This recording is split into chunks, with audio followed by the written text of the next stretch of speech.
the third film in the Knives Out series with Ryan Johnson. I was able to see it, Steve. I think it's a masterpiece, really beautiful. Oh, man.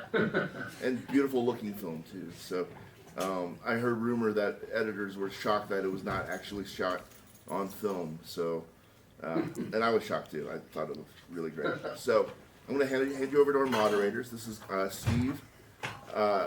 This is Jack Costello and Caitlin Lebakken. I never said your last name out loud. Did I do that? That was right. Okay, yay. Okay. Yeah. So I'm going to record. Recording in progress. All right, I was afraid to hit that. Okay, so I'm going to hand it over to Jack and Caitlin. Great. Hey Steve, hope you're doing well. I just wanted to throw the first question out there of, I really look up to you not only as a cinematographer but also as an educator and teaching the next generation of cinematographers with your all of your videos on resolution and HDR. And I was just wondering, what is something that you wish you had known at the beginning of your career? Oh man, just one thing. It can be many, but yeah. Yeah. My God, I don't know how to answer that. When I was getting going, none of this stuff was the kind of things that you were just mentioning were on the table, and all of that stuff was, it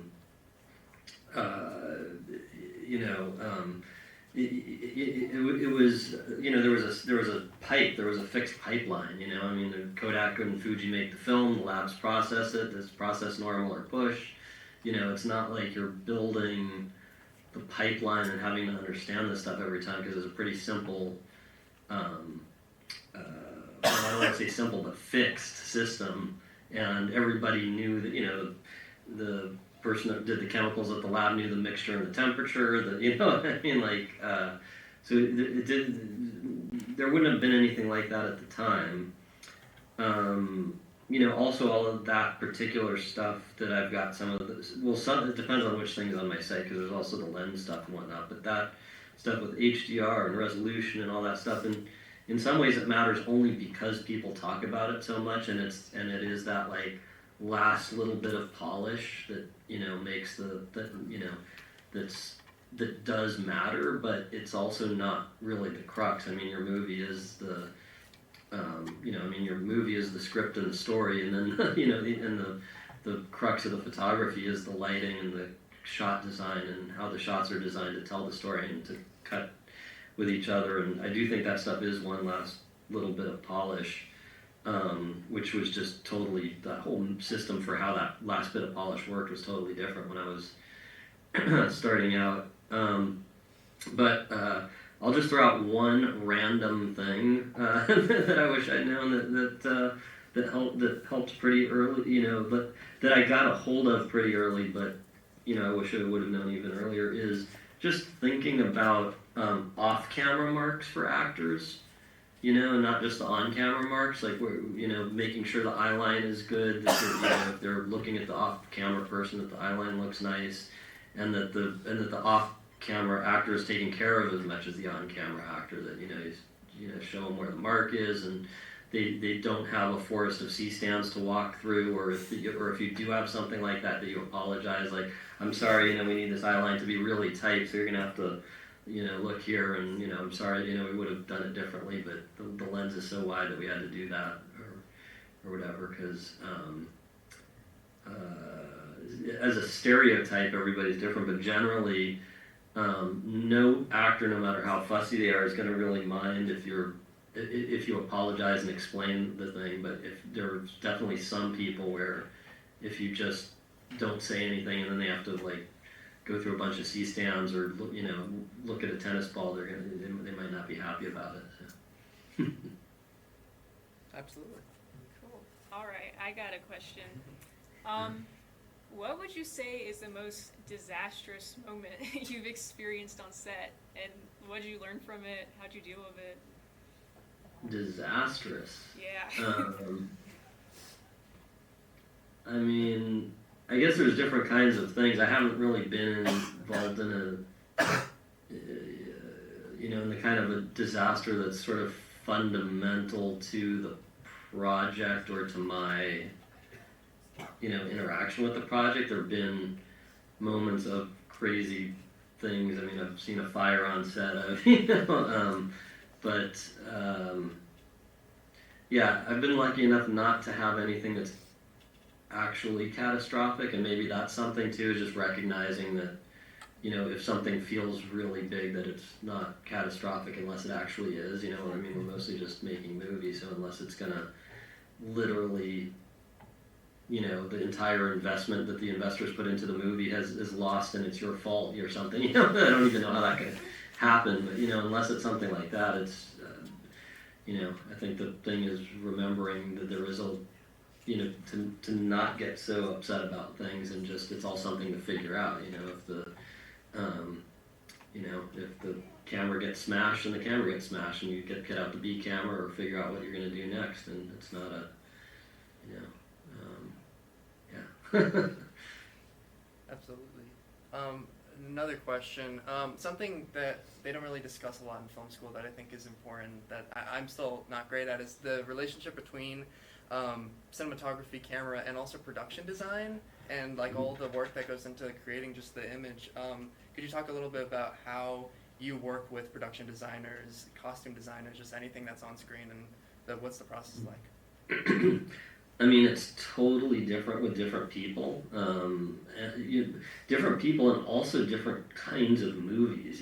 Like it depends on, I'm probably going to get a lot more involved, not just with the production designer, but with their individual set designers who are drawing the specific sets when we have a movie that's got a lot of stage work.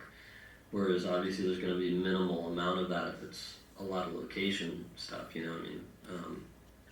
So yeah, I mean, it's, to some extent it is up to you and how you like to do it and how it works with different people. So, like I like to talk to the, the set deck department about practicals, and, making sure that there are practicals around and soft ones, and making sure that they're, we have control of the color of the lights. We're not just going to put some really ugly, unchangeable light bulb in it, and then it's also not a medium base that that we can change, or things like that.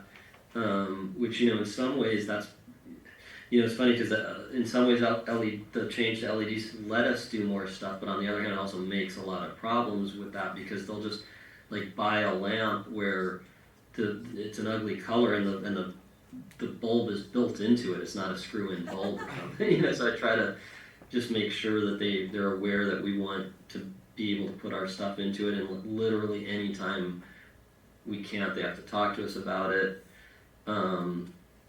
With production design, like specifically with the costume design, I mean, I guess this is just by way of example, but one of my main things is to make sure that they know that we're going to use artful color rendering and kind of show it to them, because there's a little bit of a beaten dog feeling that's warranted, where so many projects are using these really video looking LUTs, and then what happens is either if the costume the wardrobe, the costume designer may have done some stuff that like they thought it was really beautiful, and then it gets blasted into a really electronically garish color. And then either the only two options are either then it stays that color, or they just turn the saturation knob down and then it looks pasty.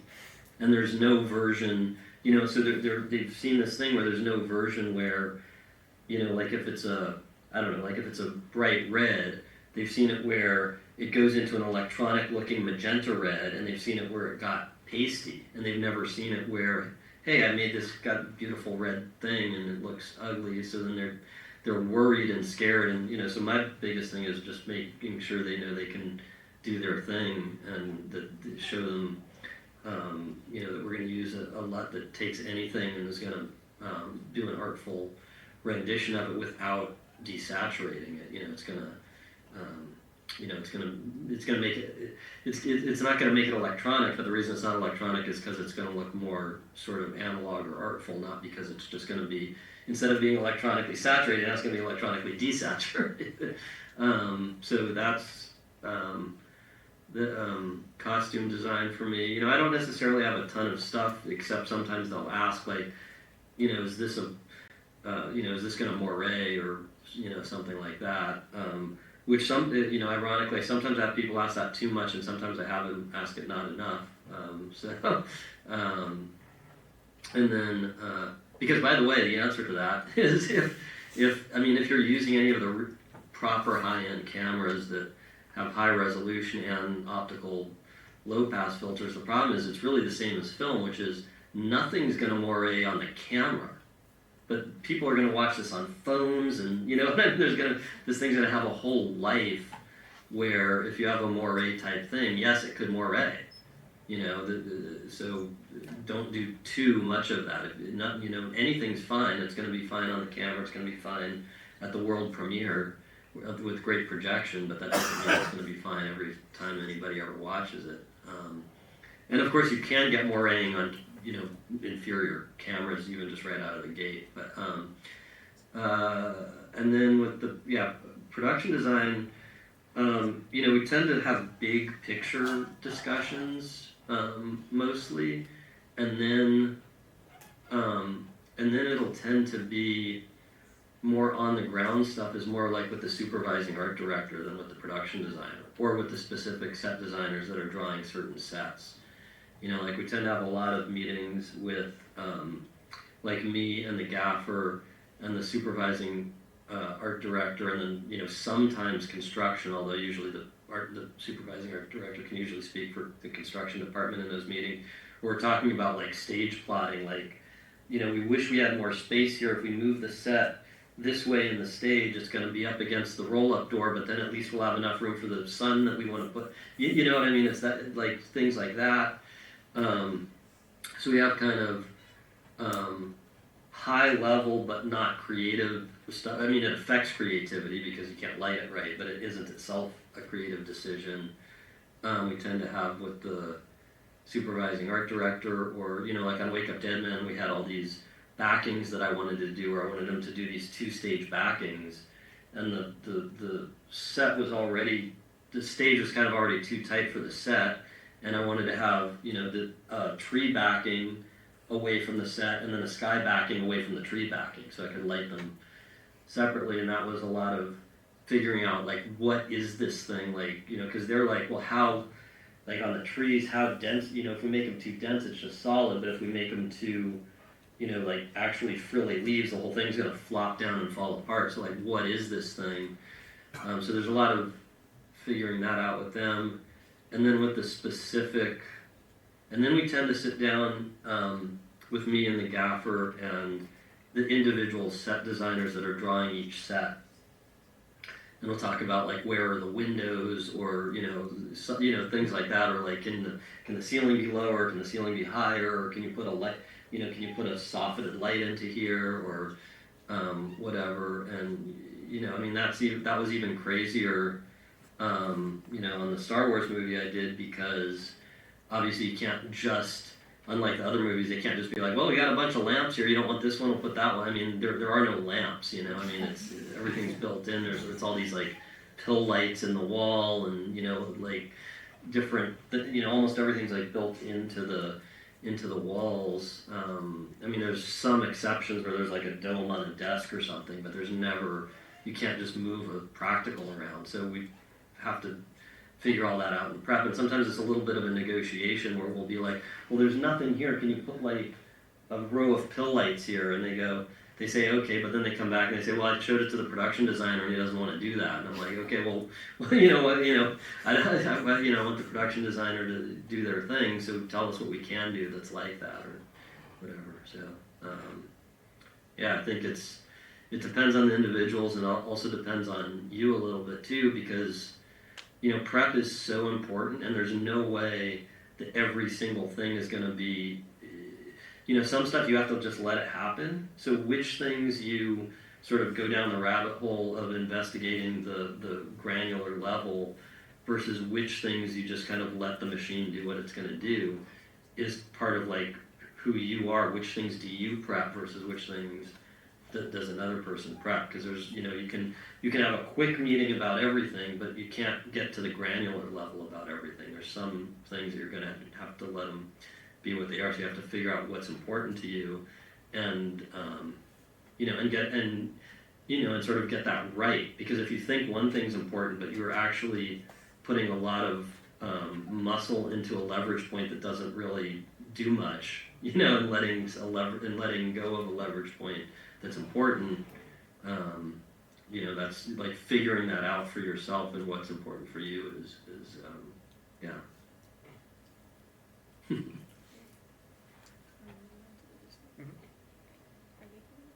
Yeah, just Okay. I thought Parker had a really interesting question about the shoes in Brick. Parker. Sorry, I couldn't hear Uh-huh. you well. I don't know if I'm gonna remember the answer to Yeah, this. we'll see, I guess. We'll see. Yeah. Hello, my name is Parker. Very nice to meet you. Hi, Parker. I noticed a prominent focus on shots of shoes throughout the film. It just really drew me in, and I was fascinated. So I'm very curious if there was a specific motivation for doing that, or like what it may have represented. Yeah. You'd have to talk to Ryan about what it means thematically, if anything, but it's absolutely part of the design and not any kind of an accident or something that came up at the time, like the scene with the footsteps getting louder and louder and pounding, and then he takes his shoes off and quietly runs back. I mean, Ryan, not only is that all Ryan, it's all Ryan at the script stage. It's not even like he's coming up with that when he's prepping the movie. I mean, that's basically that is the idea of that scene, is that the shoes and the pounding getting louder until it switches to him taking the shoes off and being silent. So, I think thematically it means whatever you think it means, but that's... Sure, I was just curious if there was Yeah. anything like shot-wise that was, motivating that. No, I think it was the other way around. I think the shots have to be in service of the story, and that's what is happening in the story. So we've really got to emphasize that and show it. Cool. All right, thank Yeah. you. I'm sorry, I just want to say, I know that you're a big Roger Deakins guy too, and I just love that advice of, thinking about the story, what is best for the story and whatnot. But yeah, sorry, I'm so bad with names. Raylan? Yeah. Raylan, yay. Do you want to come up? Sure. So Steve, while Raylan's coming up, talk to me a little bit about the cohort that you developed in film school. There's Ryan, there's Lucky McKee, who just texted me and said, "Tell Steve he is overwhelmingly smart." Tell him he's overwhelmingly silly. Okay, I'll do that. But tell me about the importance of that, obviously, for you in your career, developing those friendships in school. Yeah, I mean, it was pure luck. I met Brian when I think we were 17 and 18 years old or something like that, and just started making films together. And I'm unbelievably lucky because there's so many stories of and I saw them happening where somebody a director from film school gets the movie and they try to bring their film school buddy, and the producer's like, "No way, I'm already taking a chance on you. I'm not going to also bring your film school buddy. We're bringing in a more experienced DP." And I was lucky between the fact that Ryan had so much confidence in me, but also something that was a little bit unlucky for Ryan that was lucky for me was it took him so long to get Brick made. We were trying to make it for 6 years. He actually gave me a watch on my birthday 10 years ago that said, "We got to get Brick made." It was just a reference to, because we would always hang out and say, "We got to get Brick made" for 6 years. And in that time, I ended up doing some movies that were, on the one hand, very small, but on the other hand, they were actually bigger than Brick. So by the time he said to the producer, Ron, who's now been his producer and partner for his whole career now, but he was new at the time, he said, "I want to bring Steve." He wasn't like, "Oh yeah, that guy's not experienced enough." He was like, "You can get that guy to do it for $100 a day."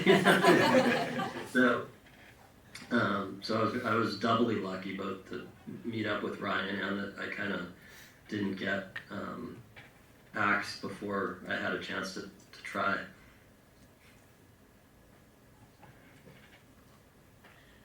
So I just had a super basic question. Like, if for someone like a student interested in cinematography, what would be just your like biggest piece of advice overall, just for like getting started as a cinematographer?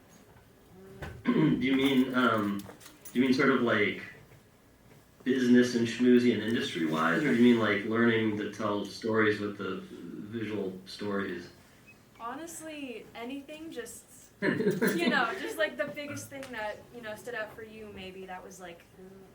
I mean, I think the biggest thing is stay true to what you think is like, firstly to yourself, and like also what you think is sort of is actually good. Like, I think there's so many people that are almost immediately trying to sell out. Like, they're so fast to sell out that they're trying to guess what they can do to sell out. And it's like the only thing you have to offer is what's unique about you. So even if you could successfully genericize it to like, like to meet some kind of perceived, this is what everybody wants, then you're just going to be in a sea of, homogeny anyway. So, whatever makes you and what you love about cinema, make that, bring that to the foreground. Don't hide it. Thank you. Carter, wherever you are.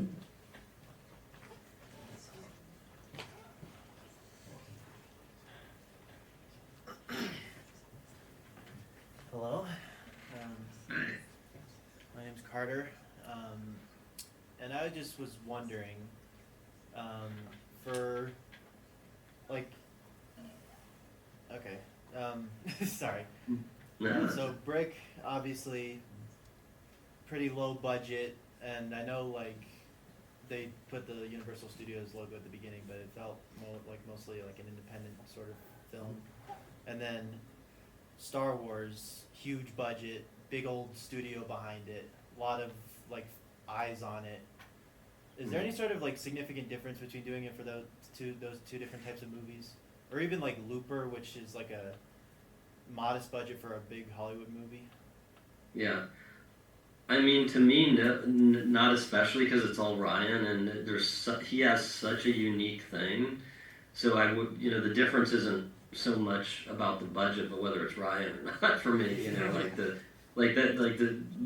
Last Jedi just felt like, Ryan got the family together again, and we're making another movie, and I, the thing is, I know it's not like that for other people. Just firstly, because not all directors are like him. He's such a unique person, and then also I don't even know how he gets it to where, these other Star Wars movies are like clashing, and they're firing the director and changing what the movie's about and all that. And like our movie is literally just Ryan wrote it from scratch, like one of his own movies. And Kathy Kennedy would just kind of come to set and watch and smile for a little while and leave. And we were just making the movie, and Ron was the producer, just like he was on all of Ryan's other stuff. But the thing is, I know it's not usually like that. But some of that is more of a difference between different types of people than it is budget levels. Because there's people that act like all of the dumb studio stuff that you'd imagine on a big movie on small movies, and sometimes even worse on small movies because they're wannabe tyrants. They're not even the actual thing, and how the wannabes are worse than the real thing with that sometimes. So yeah, I think it's more about the people you're working with than the budget in terms of how it feels like that. I mean, the budget obviously matters for other things, but also nobody is throwing money at things for excess. The reason the Last Jedi has a big budget is because they expect it to be up there on the screen. So it's not like, it's not like it suddenly feels like now it's luxurious and we can be extravagant in this. I mean, there's ways that you have to be extravagant because there's no other way to do it. Because the thing is so big that you're not being extravagant. It's not like whatever it requires to do this, we're going to go bigger. You're not doing that. Right, thank you. Yeah. Jack Cable?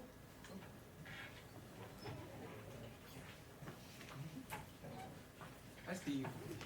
I, So you kind of touched on this a little bit earlier, but you know, I think we've all had days on set where you get to location and whether like lighting conditions are changed or you know like something's late, like you have to throw out your prep a little bit. I'm wondering like if that happens to you on set, like what's your approach there when you're kind of improvising, and what do you find is like most important to get on the day? yeah, that's a great question. I mean, to me, the prep is so important. I don't want to go in without a blueprint, but by the time you've thought about it carefully enough to have done that, that also means if the course changes for any reason, you know, you're ready to go. And you know, to me, it's really important for prep to, you know, like I said, you know, the how do you use your prep? And some people spend, one of the things they do is they're like saying what lens a shot's going to be on and stuff like that. I'm like, I mean, you're going to see, like, the actor's going to lean a little different, or we're going to be 2 inches farther from the wall, and you're going to be on a different lens. Who cares what the, you don't need to know the focal length in prep. So part of it is that thing where, you know, like a map that's the size of the area that's mapping isn't useful, right? Like part of the reason a map works is because it leaves things out. And the same thing with, like, if you were writing a novel and you wrote an outline. You know, if the outline is 50 times longer than the novel, that's not going to help. You know what I mean? You're actually farther from writing it than if you had a short outline. You know, and so to me, you know, we try to get all of the big stuff figured out in prep, and then there is a performance to shooting anyway, like, or something like a performance where, you know, we put all of the people, like, you know, like in prep, I may not know. I mean, there's certain shots that are super, you know, highly specific or something, but I may not know which side of the face the key light's going to be on, or you know what I mean, like all this stuff. But what we are doing in prep is putting all this stuff there to set us up for success. You know, like in that Wake Up Dead Man example with the putting the stage and the plotting, putting the set on the stage and the plotting plan, we're shifting it over so that we can get really hard sun rays when we want sun rays. We can get skylight when we want skylight.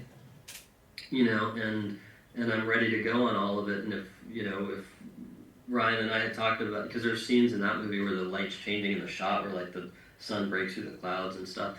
And if he had talked about this one scene being one where it changes and now it's not, or this is a scene where it wasn't going to change and now it is, that, you know, so it's kind of setting yourself up for success, and you're always going to do, you know, the micro stuff in the moment anyway. You know, just like the you know, the author writes the author writes the summary, or you know, like also on those movies, I mean, this is a weird analogy, but like, you know, on the Knives Out movies, you know, in the denouement at the end, like Daniel Craig has to do like 20 pages where he's like explaining what happened, and he's doing huge gestures, and there's all these shifts, and he not only has all the words memorized, but he has every beat where it's going to turn like this, turn like that. But that doesn't mean that he's frozen and just robotically repeating the same thing. He has all those beats memorized, but then he's doing it in the moment. And then if Ryan gives him a note, like he doesn't want this one to go that way, he wants, you know, wait for that moment for the next line, he can change it right there. And it's kind of the same for us, where you do all of the prep so that you can, you know, react to the circumstances. And you know, usually things aren't a problem because, you know, unless you had something too fixed in your head at a granular level that was sort of incommensurate with prep versus shooting anyway. You know, that said, there are examples of, you know, there's counter examples. Like I just finished a little rom-com in New York, and there was like, you know, there was something where, I mean, we had a couple of things where like things got shuffled around, and the AD was thinking about so many different things because, you know, somebody got sick, and then the location, and then it was raining, and you know what I mean, everything changed, and then all of a sudden we're like at midday supposed to be shooting you know, a scene that's like when they're coming out of the house at 6 a.m. and it's quiet and everything, and I'm like, it's literally 98 degrees and cleared top sun, and I'm like, let's, you know, can we just shuffle these scenes around? And he's like, I can't because of that. And then I said, well, what about this? And then we just shuffle the scenes around a little bit. And, you know, if you know, like I'd rather do that than, start to try to put a 12 by over their head, and then now it's going to take forever, and it's not going to, and it's going to look terrible because there's always going to be leaks and things getting hit, and you can't pan the camera 2 degrees without seeing the stands, and so it, to me the solution there is how can we what can we shuffle around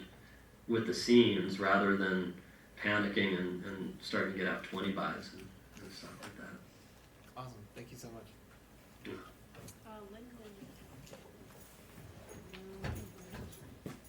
Hello, thank you for speaking with us. This is great. Thank you.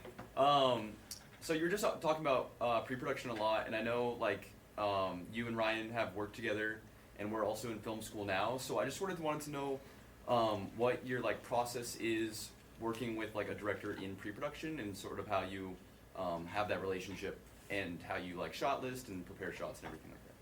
Yeah.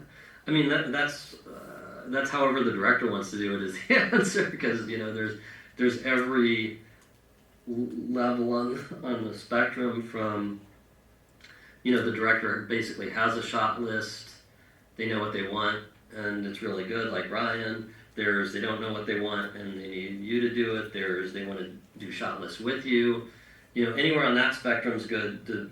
I don't prefer there's some other combos that aren't sort of on that spectrum but are in a different world that I don't prefer, like somebody that thinks they have a shot list but it's totally bonkers, like it's 20 times too many shots to do and it doesn't tell the story well or something, or if they don't really have a good solid idea but then they're going to micromanage and complain when you come up with it, so there's kind of every version, but to me I don't care where it is on the spectrum as long as it's commensurate. And I actually have done, so Ryan's obviously fully on the one end of the spectrum, where he knows exactly what the shots are, which is fantastic because then we can use all of prep to realize those and make them better and better and better. It's kind of like, you're doing you're refining and finessing and, you're doing a 10th draft. You're not doing a 10th first draft, because he knows what he wants.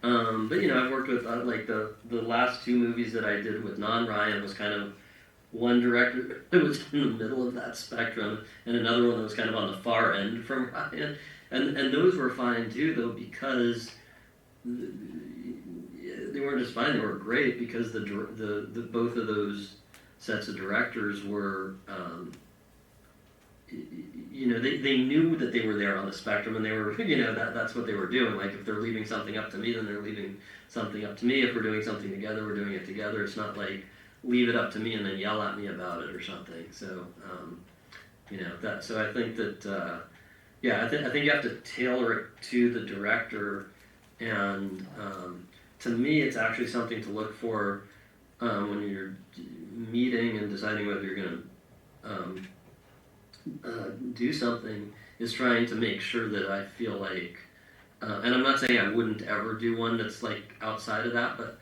I don't care where they are on that spectrum, but I want them to be on that spectrum. I don't want them to be in the kind of broken, incommensurate version of the approach. Cool. Thank you so much. Yeah. Sophie.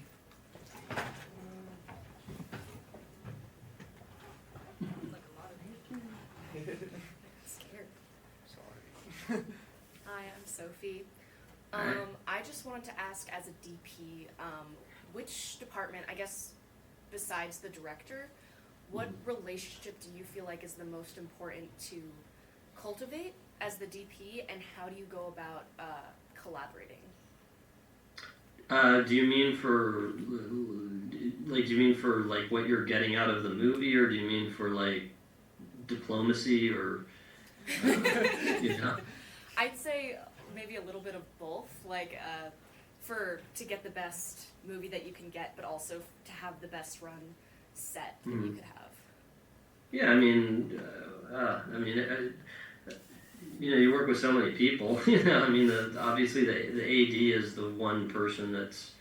To me it feels like, and I think this is the general consensus, although I haven't talked to people about it that much, but I think the DP, the director, and the AD are making the movie in the sense of driving everything, like what's actually happening on set. That's not to belittle the production designer, the editor, but they're not on set driving what's actually happening, moment to moment, how the time gets used, when the actors come in, you know what I mean, like all of this stuff. Even things like, if the actors come in too early and they get upset because they keep getting called in too early, but they come in too late, and then we're always waiting. There's a huge gulf between when we're ready to shoot and when we're actually shooting. We're losing hours a day. So kind of that's the triumvirate that's driving everything. So I think the AD is the most important outside of what we do. I mean, obviously, within, you have the 3 departments within what we do with camera grip and electric, where all of that matters, especially like operator and gaffer and dolly grip.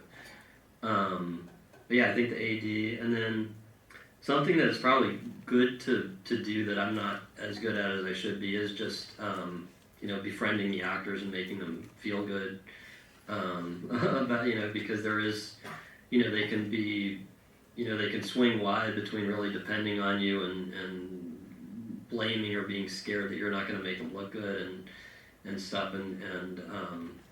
I mean, that's actually something that I'm a little bit deficient in. Is I do it a little bit, but I could be better at making sure the actors feel it. But I always just feel like I am doing my job, and I don't want to bother them, and they're talking to the director, and you know what I mean. And it's so it's a little bit of a balance, because if you do that, it is a little bit of a show, and I think that's the reason that I shy away from it, is because it's kind of a show. But but I know that a lot of DPs, they do that, and it helps and it works. And I should do it more.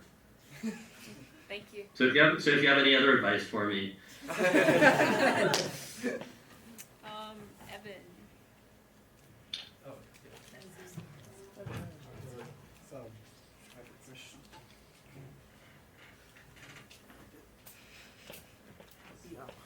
Okay. How do you implement color into developing both the story within the character and within the story, on set, what's happening in terms of the plot?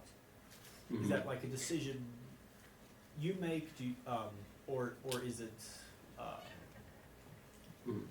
more through the director, through the story? Are you talking about like the photographed colors, like when things are warm and cool in the shot, or are you talking more about color rendering, like the LUT and grading and stuff?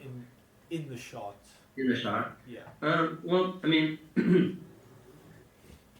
to me, I sort of don't personally believe in all of that, like Vittorio Storaro, like yellow means this and green means that, and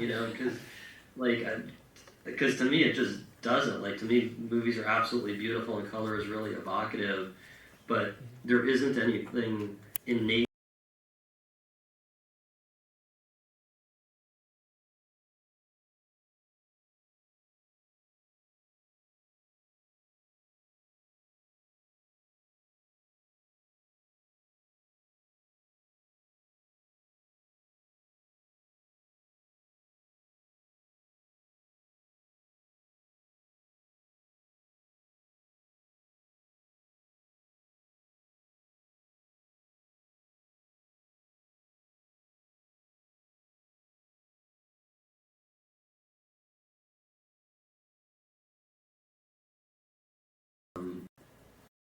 So to me, it's more being evocative of time and place and stuff. If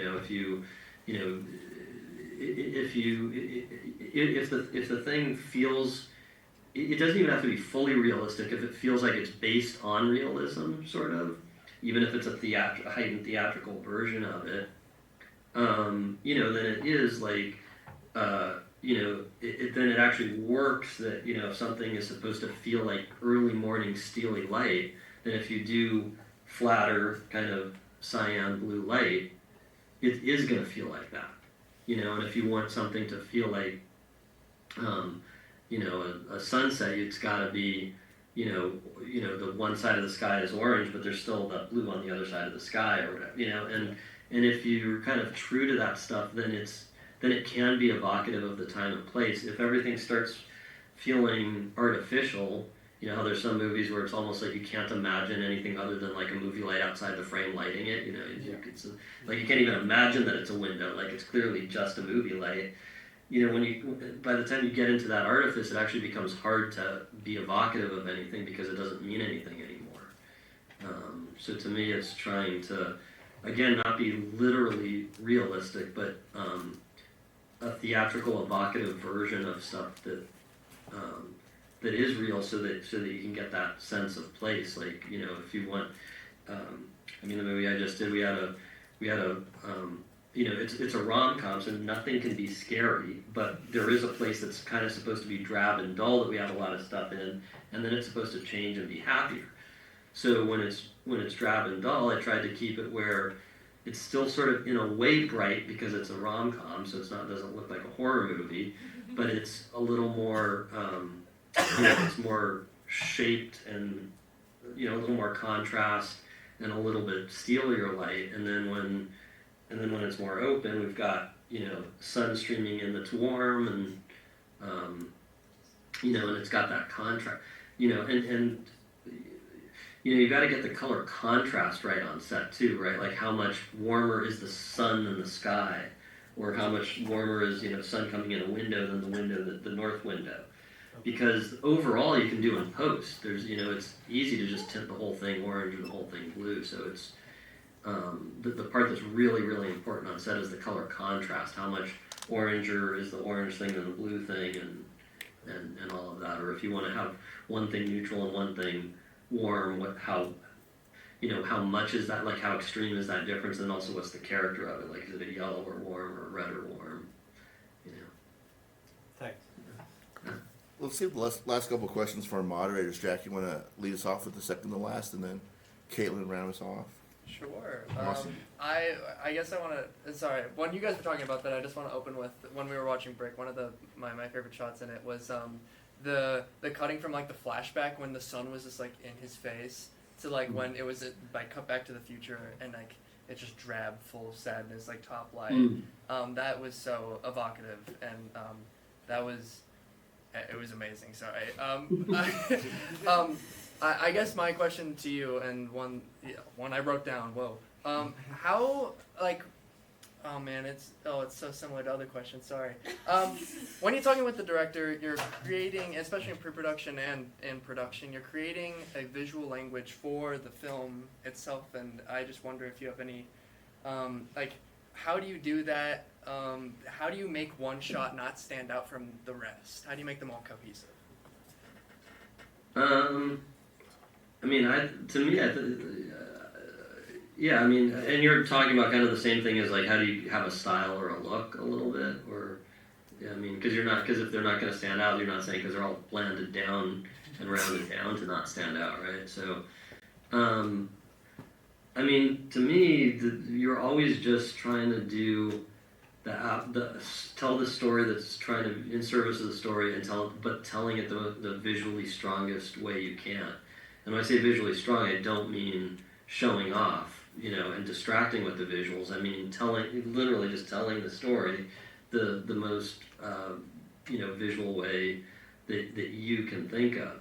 And you know, if you try hard to do that, and then also from experience admitting, look, this is, you know, this scene now is two people talking 4 or 5 minutes and they're sitting still. If I try to reinvent the wheel, it's not going to work. What we need is 2 sizes of single, and they have to look really nice. Like, they have to be really nice singles because we're going to watch them for a long time. But you can't reinvent the wheel. It's going to be a single like you've seen in every single movie ever made, you know. So yeah, but even in that case, it is the fact that it is just going to be a single, like maybe a medium and a medium close or whatever. You know, in that case, you still want to do your visual best to tell the story, knowing that we're going to be on this person's face, and let's be evocative of the space, and use a good lens and make sure it's nice in terms of what's in the background, and every single thing. So I think just always trying to do your best to tell the story the most visually interesting way, will automatically have a look because it's you doing it. I think when you try to foist a look, it doesn't work like having a cinematic rule. Like I think there was a. I'm gonna completely botch this story, but there's something like in the Barry Sonnenfeld book. There's some story of where he meant to do but did not do. I think movie he didn't shoot. I think it's something he met on and didn't shoot, and it was. I don't remember what movie it is, a famous movie, but it's something that's very much about like adults and kids, and like the director was like, well, let's have a rule where whenever it's a high shot it means this, and whenever it's a low shot it means that, and we'll do that for the whole movie. And he's like, but it's kids looking at adults. You're gonna have to. You can't pick whether it's high and low for the thematic meaning. We literally have to look down at the kids and up at the adult. Like at some point, like foisting these rules just doesn't work, and it's tying your hand. And it's hard enough to tell the story as in visually a strong way as possible without a dumb rule that ties your hand as to what you can do.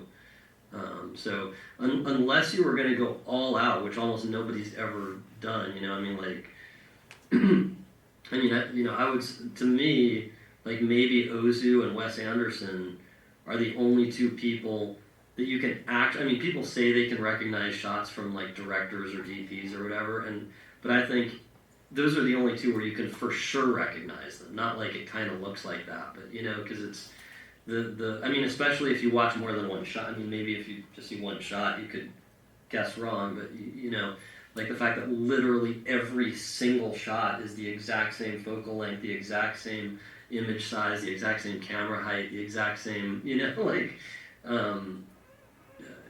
unless you're going to do something totally radical like that, bonkers, I think that then don't tie your hand with a rule and just, figure out the best way to tell a shot. Look, here's an example of a shot that the movie before the last one that I did that was a non-Ryan movie. So of the last two non-Ryan movies, the previous one, there was a shot that I came up with that I proposed to the director that I was really proud of. I'm not saying this is like the craziest thing in cinema, but it's just I felt like this is telling the story, and it's not it's not anything big, which is and it was the story. It was a movie about reality winner. I don't know if you know about that whistleblower reality winner. That anyway.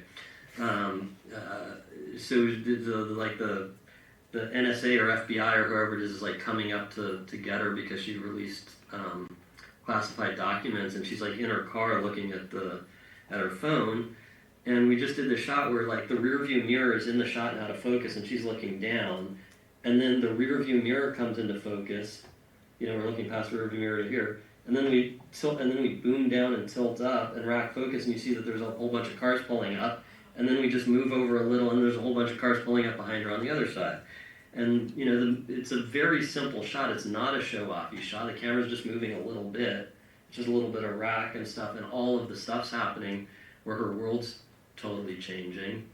And that just seemed like a really good way to do it. And that shot, because it was fussy, not because it was difficult, but just because it was fussy with exactly where the camera was, that shot took a little longer to set up than shots usually should on such a low budget short schedule. But then we didn't have to do 30 shots of like tires screeching and guys coming with guns getting out of the car and all of that stuff, because it was just it felt like a really good way to tell that story. Absolutely. Thank you. Cool. Well, my question kind of builds on that. I was just wondering, out of everything you've shot, probably like hundreds of thousands of shots, do you have any personal favorites or like any particular setups that were just really fun to work with? Yeah, well, it usually tends to be the case that my favorite movie is always the latest Ryan one that I worked on, and that continues to be the case. But this time it was like even so much bigger. We have a lot of the action takes place in a church. That's the set I was talking about where we moved it off to the side for the sun and everything, and just it was just incredible to and I have kind of my own system where I control the lights myself. We have a lighting programmer, but usually I'm just doing it all on my lighting computer. on my cart. So like the ability to just, you know, play with that and change the stuff and do these huge things where it's going from really dank overcast to sun, and just everything in there was just, it felt really satisfying. And you know, the other two Knives Out movies also have like one spot where there's like 30 pages of the script, because there's got to be some location where he's doing that big ending, and then there's also usually that location's also in other scenes in all three movies, and so it can get a little boring because you're in that same room for so long. So the fact that this one, we've got it changing all the time, or like within the shots, or you know, sometimes, you know, over short scenes, like there's a scene near the end of the movie where first they're in there and it's really dank, and then they go outside and there's kind of a progressive change while they're outside, and they come back inside and it's brighter, you know, and we have dusk and night, and we have rain, and we have a flashback that looks unrealistic in there, and we have all these different things, and that was just really fun and satisfying to do all these different looks in the one space. Well, Steve, we have a little tradition. We usually take a selfie with our guests. You're being projected on a giant screen at the front of the room. If you would indulge us, we're going to kind of come up here and take a picture with you, and then Okay. release you back into the wild. A big round of applause for Steve Yedlin.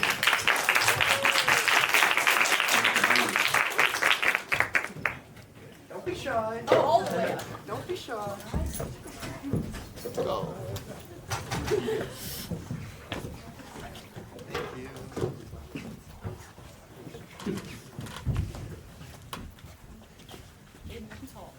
Come on now.